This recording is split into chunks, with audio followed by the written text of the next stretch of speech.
Okay, so again, Andrew King here, editor-in-chief of Canadian Musician, and this is Keeping Your Guitar or Bass in Top Shape. Join me in welcoming in a moment Jeramy Donais, much better known as HooGie, a 20-year veteran, tour and instrument and backline technician and production professional. As we mentioned, we're finding him on the road right now with multi-platinum rock outfit Shinedown. They're promoting the current record, Attention, Attention, on which HooGie actually has some credits. But on top of that, his work with Shinedown, he's been on the road with the likes of Breaking Benjamin, Lamb of God, Sam Roberts Band, Finger Eleven, Theory of a Deadman, Stain. It's a long list and a great one, and we're absolutely thrilled to have him. HooGie, thanks a ton for joining us, and how's the current trek with Shinedown treating you thus far? The tour has been really great. Thanks for having me. We've been out here nonstop pretty much since the beginning of March. We started off in the U.S. We went to Europe. We did all the big festivals, and currently now we are in the States. Today we got a day off in Hartford, and we've been on the road with Godsmack, doing amphitheaters and whatnot throughout America, 15 to 20,000 a night. So it's been a good time out here. Yeah, outstanding. Yeah, we're thrilled to have someone with this level of expertise join us. But of course, HooGie's out there with bands night in and night out, using and maybe in some cases abusing their instruments. But just rest assured, even if you're not gigging night in and night out, these are tips that you're going to be able to put to use right away. And I suppose you can just kind of consider that what we're going through is for folks with a heavy gigging schedule. If you're not that heavy a gigger, there are some tips here that you should be keeping in mind. You just won't have to do them as often as HooGie does while he's on the road. So use your best judgment. But in the first half of the presentation, we're going to go through maintenance. So we're going to start with things that HooGie would be doing before or after every show. Which again, depending on your gig schedule, you can figure out how often you should be doing these things with your instruments. And then what he's doing weekly, monthly, every few months. And then we'll just share some general care tips, things that you should know about to, again, make sure your instrument's always in top shape. And then in the second half, just for a bit of fun, we've got someone that's got 2 decades on the road with some of the biggest acts in the business. We'll talk a little bit about just some of the behind the scenes stuff, how you might get into live production and teching if that's something you're interested in, and maybe hear a couple cool stories from the road. Yeah, the rock star lifestyle. But jumping into it, first of all, the regular stuff. So HooGie, before and after every show, got here, things that you're doing, getting things tuned up, stretching. Can you walk us through each of these steps and just give us a bit of an idea as to what you're actually doing for these, either before or after the set? Usually, well, we'll start with before the set. Once I get I have a vault of instruments out here with Shinedown. I got 10 instruments currently in the live rig. What I'll do is each instrument, I do this every day with. I'll pull them out. I'll go over the bass. I'll check the string action. I'll check all of the parts of the input jack, make sure everything's tightened. The strap locks, make sure they're tightened. As well, take a look at the neck of the bass, and being that we're traveling so much, weather changes, humidity changes, instruments, they react to that. So sometimes your strings get closer and further from the neck. Just go through the instrument really well, and make sure everything's tightened down as need be. Mm-hmm.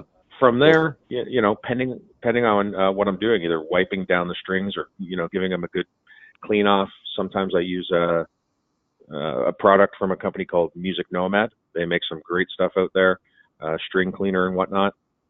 If I'm re-stringing the bass that day, I'll give her a really good cleaning as well, cleaning the frets and whatnot on the instrument.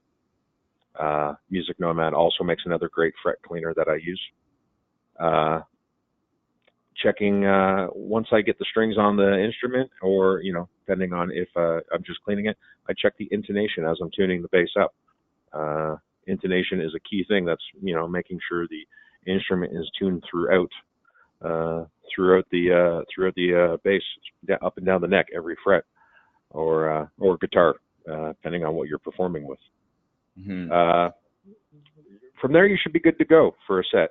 At the end of the set, when he's done performing with the instrument, I give it a really, really good wipe down, and I usually give, another whack of the string cleaner stuff. Being as much as we travel and as many instruments as we have, I try to sort of do a schedule rotation every 2 shows. I'll try to restring one of the instruments, or depending on how much he plays it, every 30 to 40 minutes. Being up there in front of that many people a night, I'd hate to have a string break on him when he goes into a solo, or whatever he has to do up there. So right. So then, on the note of giving it the wipe down there, what type of cloth are you using, and is that just a wipe down, like just to get it dry, or are you using any type of a cleaning product? I revert back to the Music Nomad stuff. They have a great all-in-one guitar polish. Another company I utilize is SIT Strings, who has another great polish. I'll just utilize one of their. They have I personally prefer a microfiber cloth. Just do a little squirt on that, and then wipe the body of the guitar down. Being summer, these guys sweat a lot, and one thing I always want to do is wipe the strings down as well. Try to preserve them as much as possible for the next day. But definitely microfiber cloth. You can get into some like flannel polishing cloths as well. But I find the microfiber does a really good job, especially if it's a glossy finish, getting rid of any streaks or sweat and whatnot. Mm-hmm. So as we mentioned, Eric, for whom HooGie's teching right now, doing a set every night when you're talking 15, 20,000 people, HooGie told me before we started, he'll change those strings every night. Eric has his own signature set with SIT, so the onerous on him, at least financially, isn't quite as high. But for the folks that aren't gigging night in and night out, can you give us a tip as to maybe how often, just with general, maybe every few days playing, how often should people be changing their strings, or is there a red flag, a telltale sign as to, you look and it's time to put a new set on there? It's a personal preference thing with some guys. Some guys like their strings on the instrument a little longer than others. Definitely one telltale is if you're a sweater, you'll notice the strings tend to discolor or rust a bit. That's time to change them. I would say, personally, I wouldn't, if you're up there, professionally gigging, or, you're up there with your band, you're playing a half an hour to an hour long set, I would personally change the strings after that. That's my personal preference. I'd hate to have something happen during a show. But about an hour's worth of real, live stage play. If you're just playing with the instrument at home every couple of weeks, I would, definitely take time to put a fresh set of strings on it. Mm-hmm. Okay. So we're talking before and after every show, on a weekly basis, or maybe in your case, every few shows. You mentioned about checking intonation, which I suppose you can never do too often. If there's an issue, that's one thing, but just giving it the look over, at least you're in good shape. But when it comes to things like checking and adjusting pickup height, what are you looking for in that regard? It's different for every musician, depending on how he performs with the instrument. One thing I would do is, like, for instance, bringing me back to Eric, since I'm currently out with him, he goes back and forth from a pick to his fingers. So sometimes, I've got to make sure now that I've done it so much, I have measurements for all of his pickups, so I know where they need to be set at. But in the beginning, you would listen to the instrument, and sometimes you hear string slap on the pickups. That's not a good thing. You want to back the pickups off, and in his case, make up the gang that you're losing from the bass and the wireless pack. But that definitely is an important thing to look at.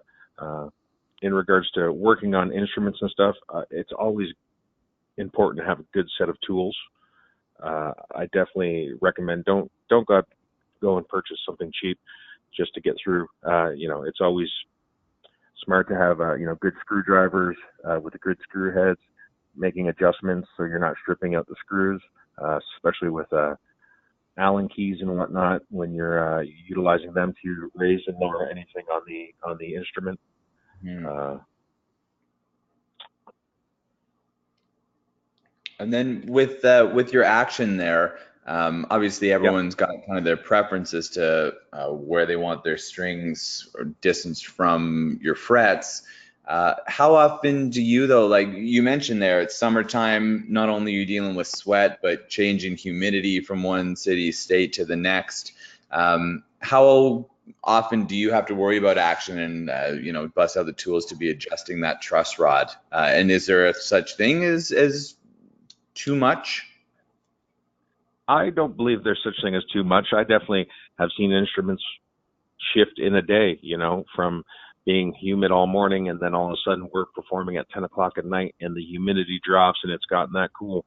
Uh, yeah, you definitely have to be on top of those instruments. I always, like to start with a dead straight neck. From there, depending on the person, Eric likes his strings a little higher, uh, work your way up and down the neck with the string and until there's no buzz, adjusting the saddle or screws or whatnot in the bridge to get you to that perfect height, I guess you would say. Mhm. Until you hear no buzzing or whatnot. Uh, I'm learning already. Actually, this is great. Sorry, are you? Yeah, I'm sorry. Yeah, this is all new to me as well. I'm always the guy behind the scenes, so thanks again for having me on the show. Uh, Uh, but yeah, definitely, it does make a difference. Especially truss rods. You can when you're adjusting your truss rod, uh, righty tighty, lefty loosey. When you're moving your truss rod, I would only do quarter turns and whatnot, in regards to relief or taking care of the instrument in that way. Uh, if your guitar neck looks like it's bat bowed, you might want to tighten the truss rod. If you've got more of a front bow, you're probably going to want to do the clockwise. With usually it's an Allen key or Gibsons have, you can get their truss rod tools. Same with other companies. mhm. It is Okay. best to just make small turns, and a little bit can make a lot of a difference. Now that I know from experience, I've assumed others that have joined us here do too. Yeah, some questions are starting to trickle in. Feel free, whether it pertains to something we've covered here, or if you just have something you want to toss in, we'll add it to the queue and we'll put it in front of HooGie. So take advantage. But yeah, moving on. So night in, night out, every few shows / weekly. Now we're looking a bit longer term here, every few weeks. And you've got oiling the neck on the instrument. Can you give us a bit of advice on, I guess, first of all, what you're looking to achieve when you're oiling the neck, and second, just any technique to make sure that you're doing that properly? I basically, it being wood, you can tell when it gets dry and whatnot. I use like a lemon oil. Uh, SIT makes a great little lemon oil that I end up utilizing from them as well. And once again, I always go back to the Music Nomad people. Those guys make amazing product.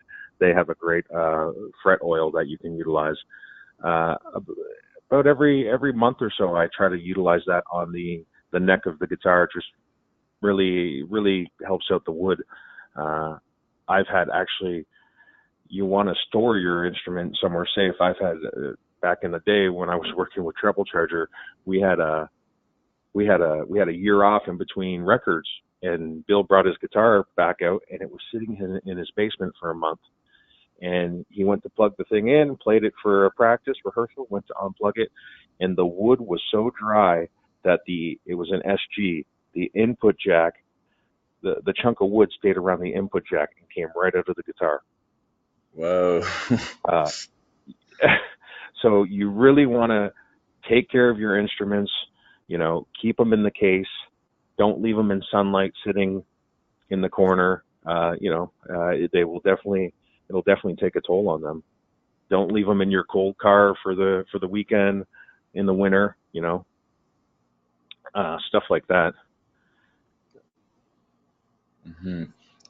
Change batteries, I guess that's relatively straightforward and really Yeah. applicable to folks that are playing with active pickups or maybe built-in tuners. Trying to think of other devices though where you might want to make sure that you're on top of your battery game. Active pickups, I'll do that once a month out here. Acoustics, I'll change the batteries once a month out here. Depending on pedal tuner stuff like that, I'll definitely change batteries every couple shows and stuff. Tuners make a difference, especially I find when utilizing and tuning your instruments. I really enjoy the Peterson tuners. They've got some great, the Strobo Plus or any of the HD stuff. You can really notice the difference when setting up your instruments and tuning them with a cheaper guitar or with a cheaper tuner or a newer tuner. Boss makes great tuners. They recently came out with the I think it's the Wazocraft. It's a black Boss tuner. Oh, the limited edition. Well, yeah, okay. I didn't know that the tuner got that treatment. I thought it was mostly for the actual effects. That's pretty cool. Well, and especially because it's true bypass now. So, you, a touring musician, you might have had an issue one day. You're playing live and the power supply came out of your pedal and your whole rig died. All the old Boss pedals aren't true bypass, where the new Wazocraft stuff is. So, it's definitely can help you from having an issue live. Oh, there's great advice too. Something that was not on my radar. Yeah, so then every few months here, or maybe in and out of legs on tour, but a good fret job, leveling the frets. And this is an area I keep speaking about my own firsthand experience, but I've been a guitar / bass player for a while, not very heavy, but always want to make sure I'm taking care of stuff that you're spending money on. All that to say, I am kind of foreign to frets and what I should be doing there, and usually I'm relying on when I have to take it into Longman McQuaid or whoever the luthier may be. But yeah, walk us through what it is you're looking for, steps you're taking to maintain frets on any given instrument. In regards to frets, just easy stuff for you to do when you're restringing the guitar. There's you could either get Music Nomad makes what's it called? Their fret cleaner kit. It's an all-in-one fret polish kit. It comes with these. It comes with these special. They're basically fretboard protectors and a microfiber cloth, and their special tube of I guess it's fret polish. And I'll utilize this. I'll work my way up and down every fret to clean the frets really good. Depending on your artist, if he uses a capo a lot, you'll start to notice that the strings will leave dents in the frets. Then you might want to get your local luthier or whatnot to do an actual fret job, and just in regards to leveling out the frets and cleaning them up. What they'll do is they'll mask off, tape off the whole neck, and they'll work their way up and down the whole neck with a file and basically get that dent out of there, so you have no issues in regards to tuning. Every now and then, depending on how much you utilize your instrument, every couple of years or so, you might have to a fret job done, which that's another thing you would want to take to a professional luthier and not try yourself, where they actually take out the fret wires and replace it with new stuff.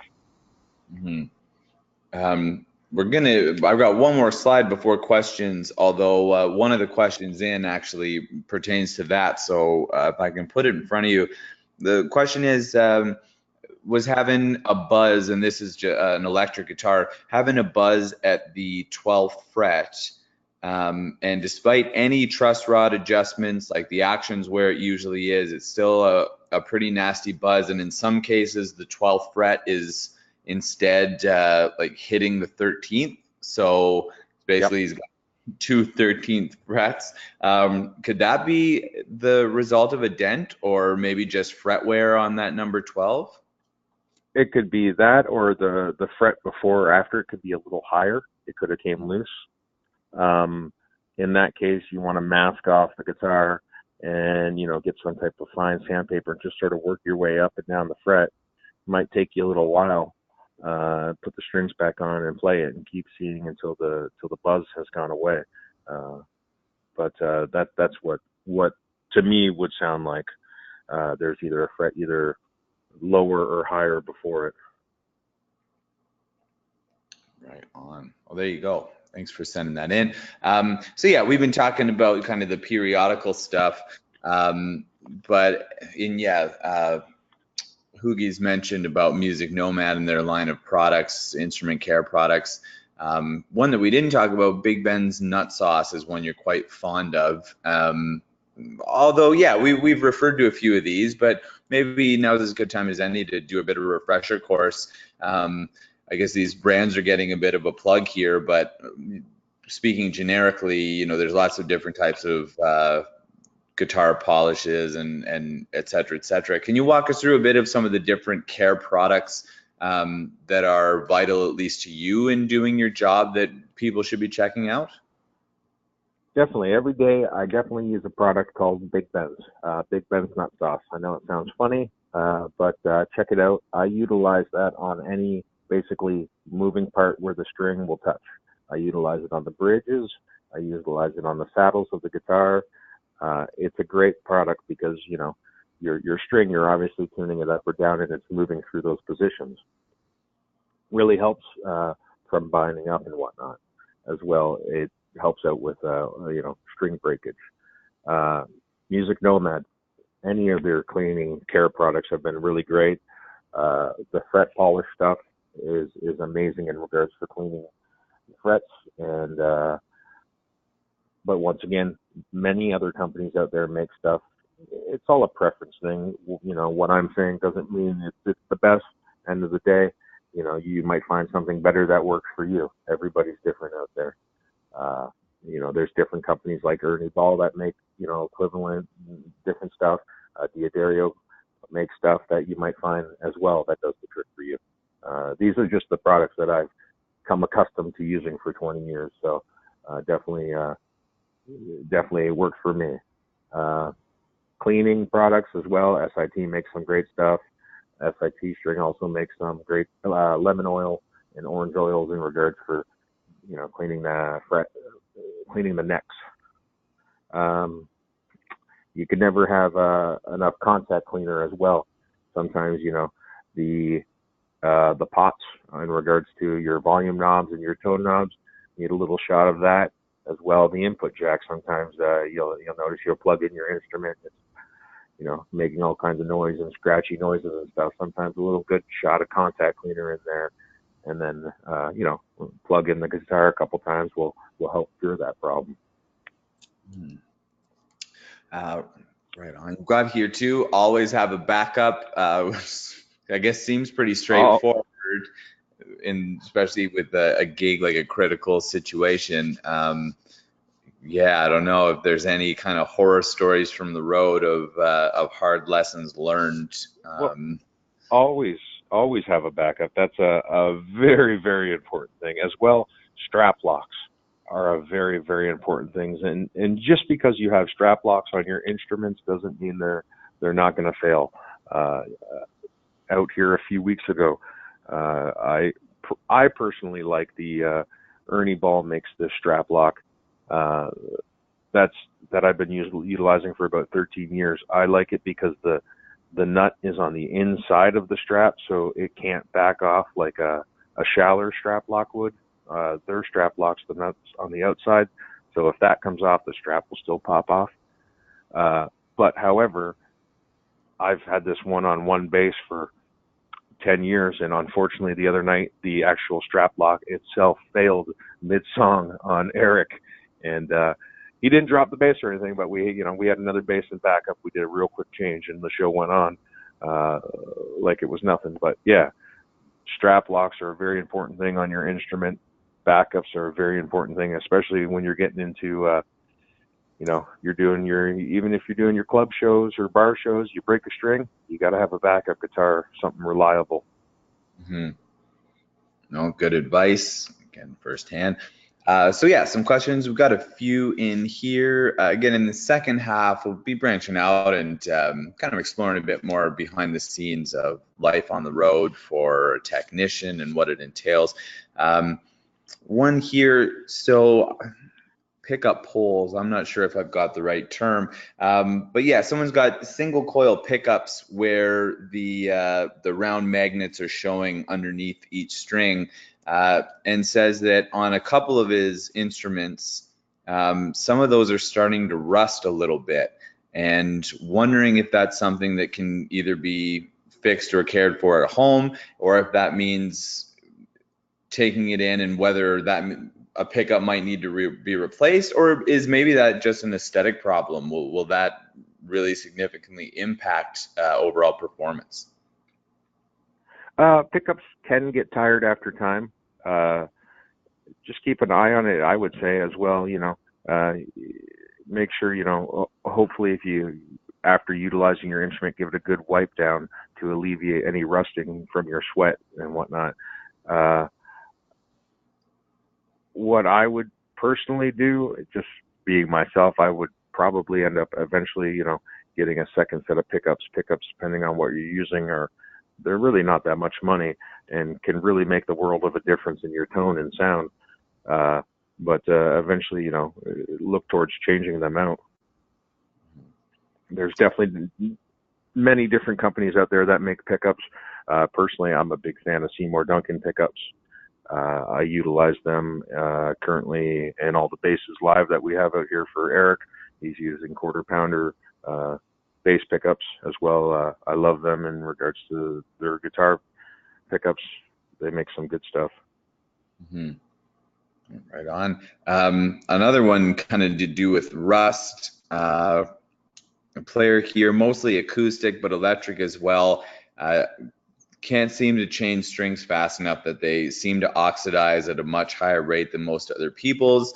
He said they know that sweat has a lot to do with that, but even with that, trying to keep hands clean before playing, it still seems to be an occurring issue. Could that be something other than just sweat on the hands or oil on the hands?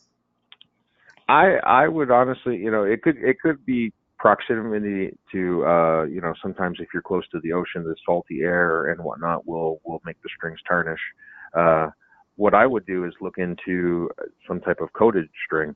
There's companies out there that make them for electric and bass as well. Elixir is one company that definitely makes a lot of coated strings. That's people with that issue find help. SIT strings, they have a acoustic string that we actually utilize for out here for Eric. It's CRT coated acoustic string. It's not quite like the Elixir. The Elixir strings, you'll notice, have sort of like a film over top of them. This coated string extends the life as well, the rich warm tone and the original feeling, just like a uncoated string. Mm-hmm. All right on. Here, if you have more questions, keep them coming, but we'll carry on here. Now, just because I value HooGie's time, but also want to turn you on to something else we're doing. We had the pleasure of having him join us as the keynote interview on Canadian Musician Radio, our weekly podcast, where we talk, I guess, less about actual maintenance tips. So whereas this is more educational to help you keep your instrument in great shape, the podcast interview was more, kind of what we're going to do now for in a different capacity, but just talking about life as a touring technician, how one gets into that part of the industry, and we'll touch on a bit of that now. But just so you know, if you want to hear more of this, and it was a great conversation, I didn't get to do the interview, but I enjoyed the listen. CanadianMusicianRadio.com is the home for that, or you can subscribe through your podcast app, Apple, Stitcher, whatever it is where you listen to your audio shows. But here we go, getting into teching. So it's been, I guess, a little over 20 years here. Flybanger, that name I haven't heard in quite some time. Maybe we can couple these together though. Like, HooGie, how did you first get into teching? And on the back of that, like, I guess getting your first gig, regardless of where that had come from, to branch out and to start getting with other artists into longer and more extensive tours, etc. Can you walk us through that process a bit? Yeah, well, like for myself, I was growing up in I think I moved to Vancouver when I was around 15, and I got into music really heavy out there when I was younger, and started going to shows and whatnot. And at that point, I became friends with a couple of guys by the name of Garth Allen and Tom McDonald.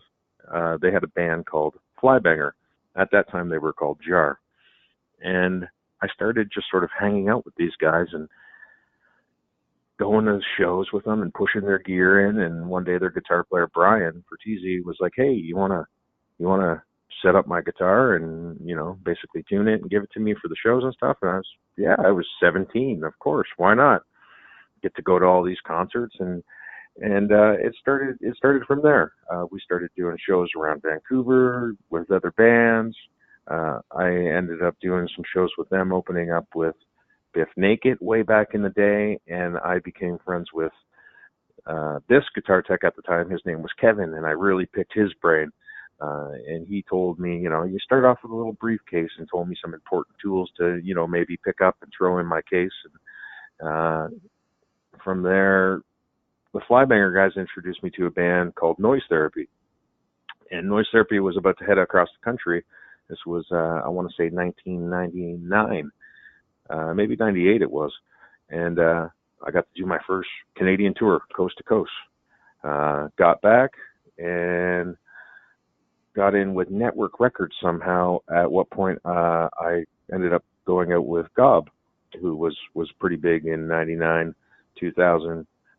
Through Network, I ended up meeting Greg Norrie, who was in Treble Charger, and hit it off with him. Toured with those guys for about 3 years, and whenever they weren't on the road, Greg at that time managed the band Sum 41 and would put me out with them. From there, I think it was around 2003, Treble Charger did a show with Sam Roberts. And at that time, Sam was looking for a backline guy, guitar tech, and I ended up jumping on with them, 2003, and they were really blowing up at that time. It was, I think, We Were Born in a Flame was the record, all those big songs in Canada, Don't Walk Away, Eileen, and stuff like that. Those guys ended up nonstop touring coast to coast. We ended up going throughout the U.S. with the Tragically Hip. It was pretty cool. That was the year he won all those big Junos and whatnot. At that point, I knew an old tour manager friend that I met in Vancouver back in the day, Fabrizio Del Monte. He was our tour manager for Treble Charger. He ended up going on the Theory of a Deadman and brought me out with them, 2005, and I ended up touring the Gasoline record. Theory of the Deadman was pretty much the band who brought me into the States. We opened up for, over the course of that time, Stained, Breaking Benjamin, Shinedown. And I ended up making great relationships with all those crew and band guys.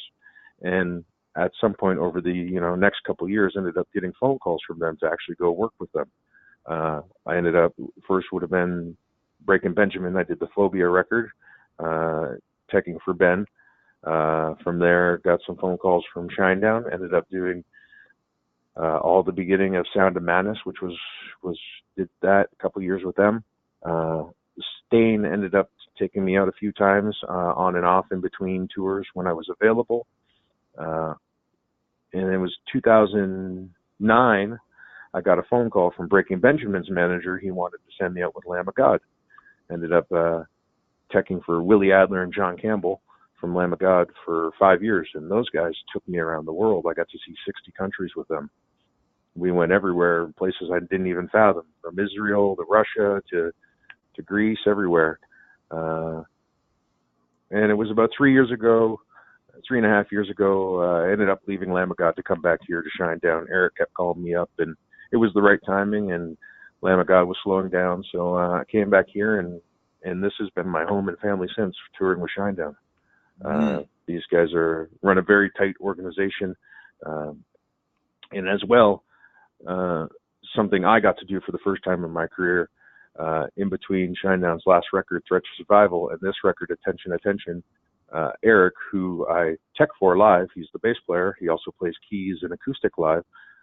He produced this new record and asked me if I would be interested in coming to the studio. He owns a studio in Charleston, South Carolina. So it started out going down there for a couple weeks, and I went through all his instruments and set them up. And I think we had over 40 instruments when I got there I had to work on. And then I just started helping with the record and the making of the record. And, you know, after a couple weeks, we're done there like, yo, you're going to stay till the end of the month.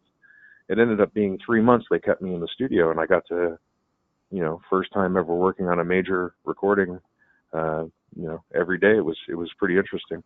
And, you know, that takes us to now. We're currently touring this record for the last 4 months.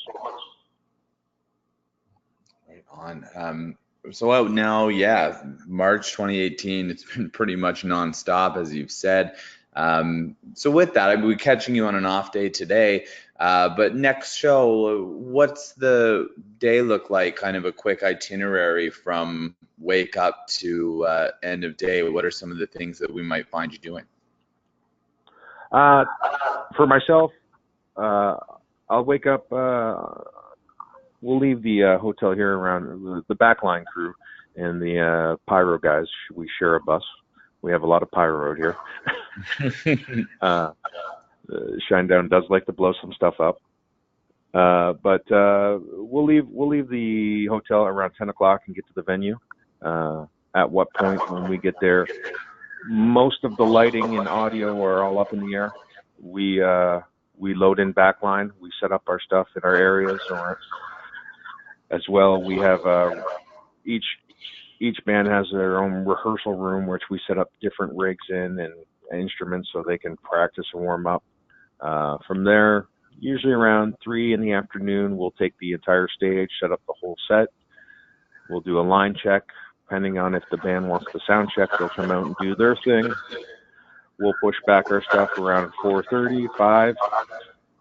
And, you know, I'll just keep going through instruments and tuning them up and just, you know, making sure everything is in working order. We go on stage every night at 8 o'clock for an hour and 15 minutes. And from there, we load out. It takes us about half an hour to get all that stuff out the door. And then I'm done, usually around 10:30 at night. Starts all over again. There are guys out here who, you know, lighting people are in at 7 a.m. and they'll work till 2 a.m. Those guys work a lot longer than the backline guys. So again, we talked about some highlights, some cool road stories in Canadian Musician Radio. Again, CanadianMusicianRadio.com for our interview with HooGie. Awesome. But maybe since we've got you, you're on the road now with Shinedown, been in the for a while, as we've just heard. Any particular highlights, personal, professional, or otherwise, from this fun supporting Attention? Highlights on this Attention record? Yeah, all the road supporting it. Sorry, there's a bad echo all the time. It's all good. No, I was just wondering about, this tour, the one you're out with now with Shinedown. Any highlights from the road, personal, professional, otherwise? I figure people to the podcast to hear more of the ones from the past. This tour, it was great. July 11th was my birthday, and we actually played in London, Ontario, and I'm from Chatham. So it was great to have my whole family and my kids at the show.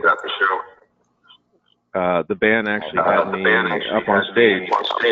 They ended up singing Happy Birthday to me, and brought my kids out on stage as well. So that was pretty special, getting to spend that day with them. All right on. Yeah, especially, I guess, how often you're away. Oh, that's great. And again, I guess we never mentioned HooGie now based nearby London in Chatham, Ontario. So really cool to hear that, you're doing this kind of work, touring the world with one of the biggest or some of the biggest acts on the planet. And, still do your thing in Canada, be comfortable. I guess it goes back working, as we heard here. Yeah, sorry, we sound like we ran into a bit of technical difficulty there. All well and good, because we're nearing the end here, and again, thrilled to have HooGie join us from the road. HooGie on the road, I guess, is a good place to Twitter account and anything else. Yeah, I guess now is a good time. You're on Twitter, social media, website, anywhere people should go to check out a bit more about you, some of the work that you're doing. You can definitely find me on Twitter as well, Instagram, HooGie on the road. I also do artist promotions and outside sales with a company called WB Gear. You can look us up there, wbgear.com. Brilliant. I've got a couple other questions here that I'll put in front of you, fairly simple ones via email, because we're close to hitting our hour point here. And again, yeah, if there's a bad echo there, certainly don't want to burden on you.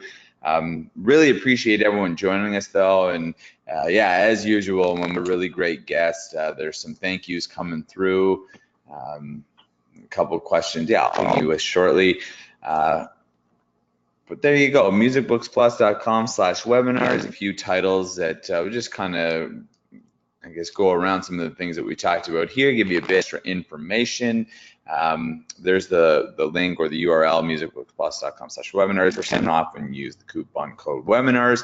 As you know, if you've joined us before, we'll have a link recording to this session going out in the next 24 hours, and you can feel free to revisit or share with anyone who might be interested. No, this has been great. More than appreciate having you, HooGie. And like I say, especially considering you're away from home in a different city, it's an off day, but I've got to think that there's lots you could be doing when you have a bit of downtime. So absolutely thrilled that you took some time to share some tips with us. I enjoyed this. This is great. Usually, like I said, we're the guys behind the scenes, so we usually don't do this stuff that much. Well, this is rad. Yeah, so again, places you can visit, you know, we are CanadianMusician.com, NWCWebinars.com, HooGie on this week's edition podcast, CanadianMusician.com, CanadianMusicianRadio.com, sorry, you can find us all over the place there. And yeah, that brings us to close here. We are back next month in September, NWCWebinars.com, it's free to sign up. Teresa Cirillo joining us with a great Find Your Power, understand your power, find your best voice, a little bit about aligning the body voice. And if you're a singer in any capacity, we have tips for you. We are signing off. Yes, again, HooGie, and thanks to everyone for joining us here too. It's been great. Thanks for having me. Right on.